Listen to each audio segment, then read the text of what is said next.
రంగారెడ్డి జిల్లా బండ్లగూడ జాగీర్ పరిధిలో బుజిలి మహంకాళి ఆలయంలో గోరింటాకు బోనాల సంబరాలు ఘనంగా నిర్వహించారు. మహంకాళి అమ్మవారికి గోరింటాకుతో బోనాలు సమర్పించడం ఆనవాయితీగా వస్తోంది. మున్సిపల్ కార్పొరేషన్లోని మహంకాళి టెంపుల్లో మహిళలు గోరింటాకుతో అమ్మవారిని అలంకరించి బోనాలు సమర్పించారు.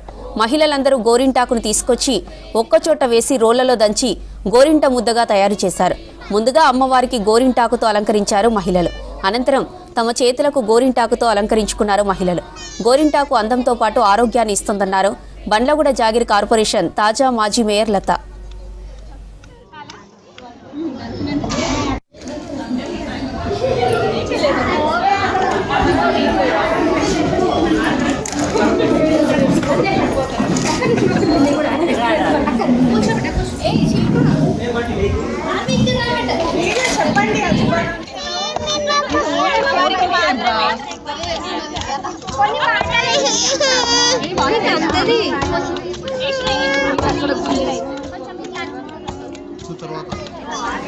ఆషాఢ మాస గోరింటాకు సంబరాలు గట్టిగా ఇవ్వాలి.